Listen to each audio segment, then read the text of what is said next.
Hello, मेरा नाम इम्तियाज़ अहमद है और आप हमारा YouTube channel effective knowledge point देख रहे हैं।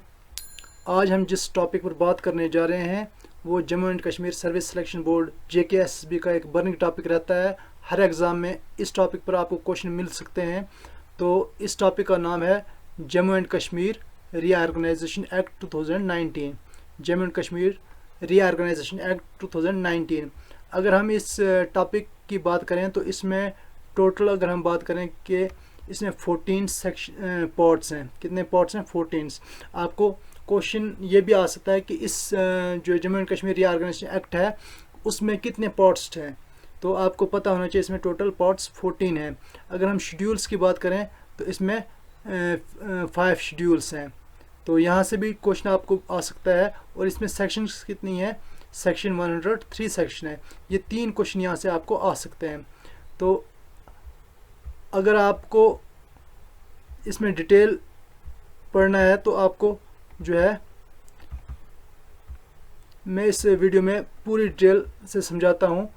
उम्मीद करता हूँ कि ये वीडियो आपको पसंद आएगी। छोटी सी रिक्वेस्ट रहेगी आपके लिए कि अगर आपको मेरी वीडियोस पसंद आती हैं तो हमारे YouTube चैनल को सब्सक्राइब ज़रूर करेंगे, साथ ही बेल आइकन पर भी प्रेस करेंगे ताकि जो भी वीडियो हम अपलोड किया करेंगे उसके नोटिफिकेशन आपको मिल सके।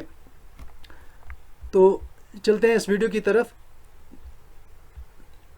यहाँ पर हम बात करेंगे कि ये बिल इंट्रोड्यूस कब और कहाँ हुआ।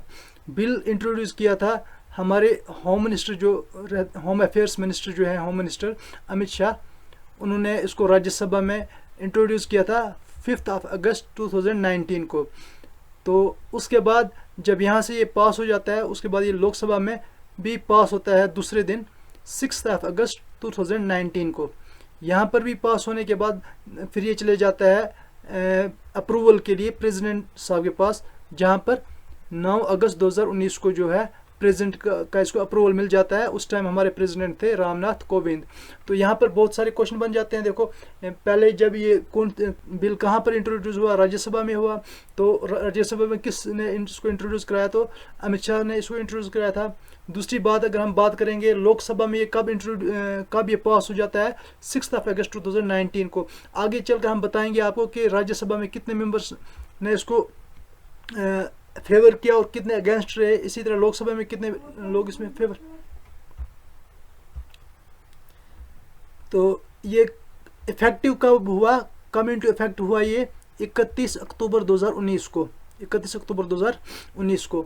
अब अगर हम इसकी फीचर्स की बात करें तो इसमें सबसे पहली बात है कि आर्टिकल 370 जो जम्मू एंड कश्मीर स्टेट का था आर्टिकल होता था, स्पेशल स्टेटस जो मिला था उसको रिवोक किया गया। तो दूसरी बात, जो प्रेसिडेंशियल ऑर्डर था 1954 तो उसको भी इसको रिप्लेस कर जाता है। 1954 का जो प्रेसिडेंशियल ऑर्डर था उसको भी रिप्लेस कर देता है ये। उसके बाद हम बात करेंगे इस बिल को राज्यसभा में जब पास हुआ तो 125 मेंबर्स ने इसको फेवर किया था और 61 मेंबर्स इसके अगेंस्ट थे।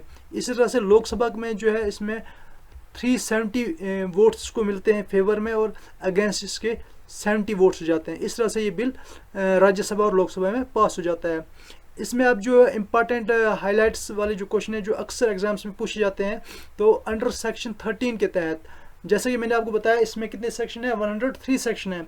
उसी में से सेक्शन 13 के तहत एक आर्टिकल आता है 239A जो जम्मू एंड कश्मीर, जो इंडियन कॉन्स्टिट्यूशन का है, वो एप्लीकेबल हो जाता है UT of Jammu and Kashmir पर। तो इससे पहले ये आर्टिकल जो है जम्मू एंड कश्मीर पर, यूटी पर लागू नहीं होता था। Which make it similar to the UT of Puducherry. तो हमारा जम्मू एंड कश्मीर यूटी जो है वो किसके सिमिलर है? तो ये भी क्वेश्चन आ सकता है कि वो यूटी जो है हमारी पुडुचेरी की सिमिलर है। इसी तरह से यूटी ऑफ लद्दाख अगर हम बात करें तो वो चंडीगढ़ के सिमिलर रहती है। अंडर आर्टिकल सेक्शन 14(1) के तहत जो है यहाँ पर गवर्नर जो है इसको एडमिनिस्टर करता है UT of Jammu and Kashmir को। और सेक्शन 14(2) के तहत अगर बात करेंगे यहाँ पर लेजिस्लेटिव असेंबली बन जाती है। तो आप सबको पता है जम्मू एंड कश्मीर स्टेट जब थी वो बाई कैमरल थी। अब हमारी जो UT of Jammu and Kashmir है वो यूनिकैमरल है। तो आपके लिए क्वेश्चन है बाई कैमरल और यूनिकैमरल में फ़र्क क्या है?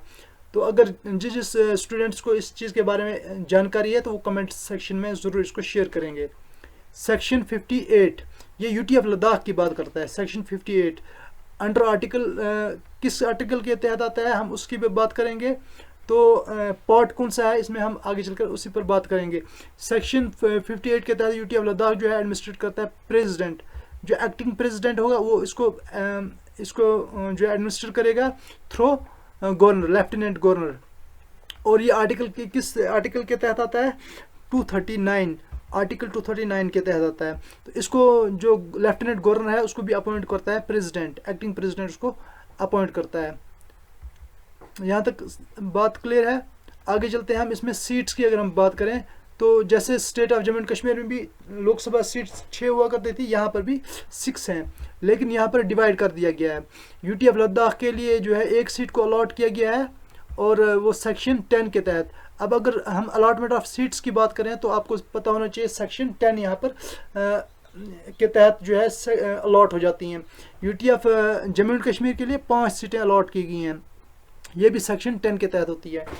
यूटी ऑफ लद्दाख के लिए 1 सीट है, UT of Jammu and Kashmir के लिए 5 सीट्स हैं। उसके बाद अगर हम हाई कोर्ट की बात करें जो 75 सेक्शन 75A के तहत आता है, तो यहाँ पर भी ये आर्टिकल 8 की बात में आता है।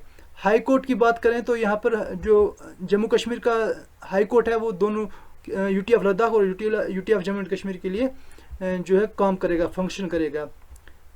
इसी के साथ मैंने कहा था यूनिकैमरल।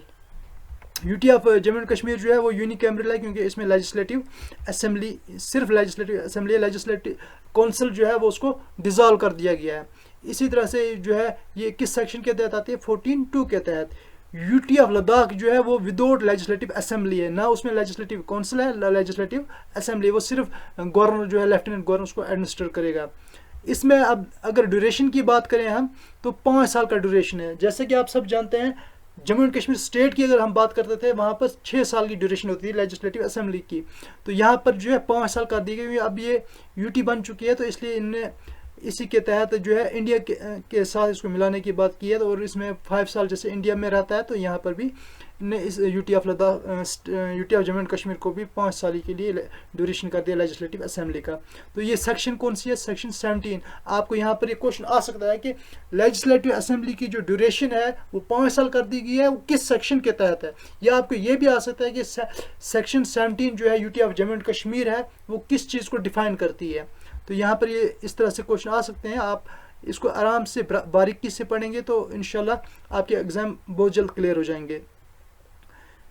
अंडर सेक्शन 61, सेक्शन 61 के तहत क्या होता है, सीट्स ऑफ लेजिस्लेटिव असेंबली को इंक्रीज किया गया है।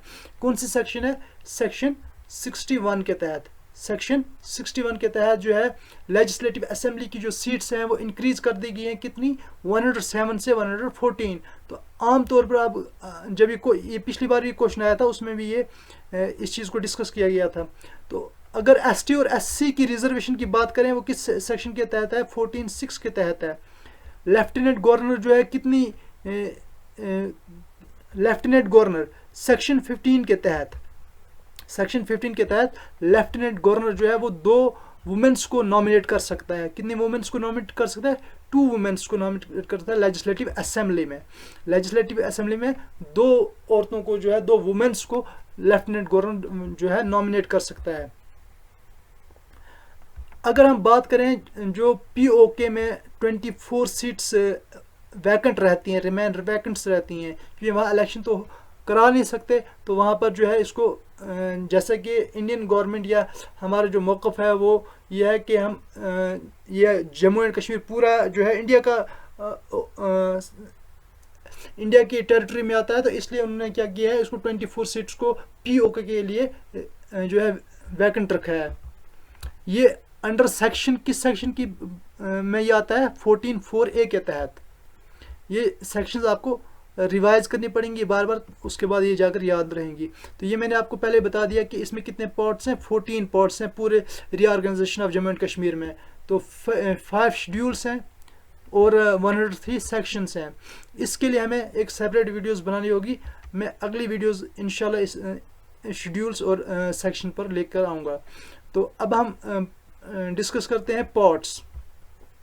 पार्ट्स की हम बात जब करेंगे तो पहले पार्ट में प्रिलिमिनरी आता है, इसमें कितनी सेक्शन है, 2 सेक्शन है, कौन कौन सेक्शन है, 1 और 2 सेक्शंस हैं। तो यहाँ पर आपको क्वेश्चन आ सकता है ये पार्ट 1 में किस चीज़ को डिस्कस किया जाता है। तो इसी तरह से पार्ट सेकंड में reorganisation of state of Jammu and Kashmir की बात होती है।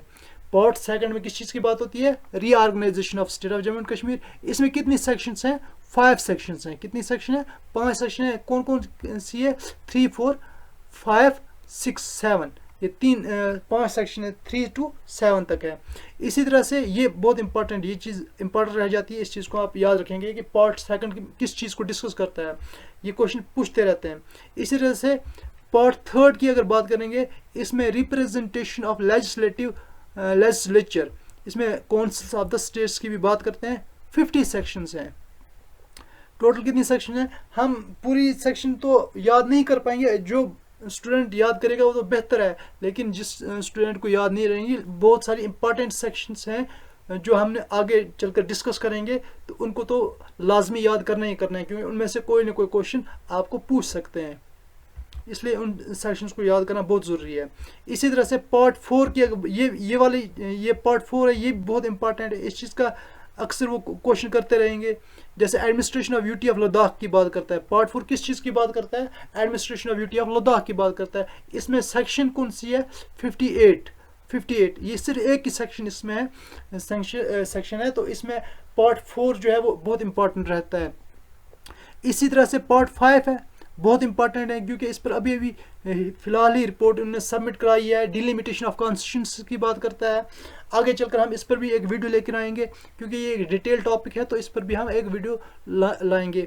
हालांकि ये आपका जो है सिलेबस में अलग से टॉपिक नहीं है, लेकिन पूछ सकते हैं, क्योंकि आपके सिलेबस के अंडर ही ये एक सब टॉपिक बन जाएगा, तो इस पर भी वो क्वेश्चन पूछ सकते हैं कि इस डिलिमिटेशन में कौन सी डिस्ट्रिक्ट को किसके साथ मिलाया गया है, कितने जो है वो कॉन्स्टिट्यूंसी, किस कॉन्स्टिट्यूंसी में कौन कौन सी डिस्ट्रिक्ट को रखा गया है। तो ये इस तरह से क्वेश्चन आपको आ सकता है, इसलिए हम इसको अलग से डिस्कस करेंगे, क्योंकि अभी रिपोर्ट ने सबमिट कराई है। जब वो पब्लिक में आ जाएगी तो हम उस पर भी एक वीडियो बनाएंगे।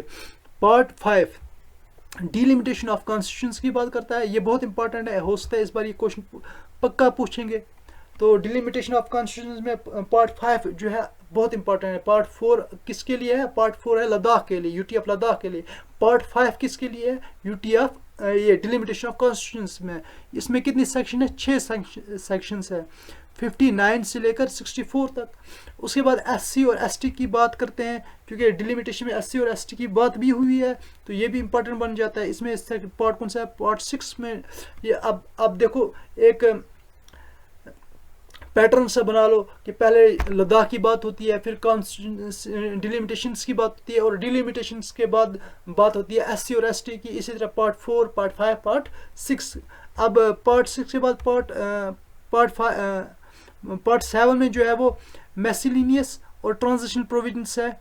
अगर आपको पढ़ सकते तो इसको भी पढ़ लो, लेकिन इतना इंपॉर्टेंट ये चीज़ नहीं है। लेकिन पार्ट 8 बहुत इंपॉर्टेंट है, हाई कोर्ट की बात करता है। सेक्शन इसमें कितनी है, 75 ए के तहत ये सेक्शन है। हाई कोर्ट मेल जो है डायरेक्ट होता है, डिस्कस होता है इसमें, लेकिन इसमें आगे चलकर 4 सेक्शन और से हैं, उनमें भी आप करोगे कि एडवोकेट, उस पर हाई कोर्ट के जजेस कैसे अपॉइंट होते हैं, कौन करता है, इस तरह से बहुत सारी जो है क्वेश्चंस बन जाते हैं। तो इसमें ये सेक्शन 75 से 78 ये 4 सेक्शन आपको पढ़ना लाजमी है। उसके बाद पार्ट 9 की अगर हम बात करें, इसमें डिस्कस किया गया है advocate general of UT of Jammu and Kashmir 79 के तहत। इस तरह से अगला क्वेश्चन बनता है 10 में जो है एक्सपेंडिचर की बात करता है और डिस्ट्रीब्यूशन ऑफ रेवेन्यू की बात करता है। तो इसमें 4 सेक्शंस हैं, 80 से 83 तक। पार्ट 11 जो है वो अपॉर्चमेंट ऑफ एसेट्स और लाइबिलिटीज़ की बात करता है कि एसेट्स और लाइबिलिटीज़ जो है उसमें सेक्शन 84 है। उसके बाद पार्ट 12 है, इसमें certain corporations and other matters की बात करता है। 3 सेक्शंस इसमें भी हैं और ये 85 से 87 तक है। उस जैसे आपको मैंने बताया पार्ट 4, 5, 6, 8 और इस तरह से ये पार्ट बहुत इंपॉर्टेंट है। इस तरह से ये वाला पार्ट इंपॉर्टेंट है, पार्ट 13। इसमें प्रोविजंस एज टू सर्विसेज की बात करता है, प्रोविजन एज टू 88 से 93 तक 6 सेक्शन इसमें टोटल हैं। तो उसी तरह से लीगल एंड मेसलिनियस प्रोविजंस की बात करता है पार्ट 14। इसमें क्या है, लीगल एंड मेसलिनियस प्रोविजंस हैं। सेक्शन कितनी है, 10 सेक्शन इसमें टोटल हैं और 94 से 103 तक हैं। तो यहाँ तक कि हम आज रखते हैं।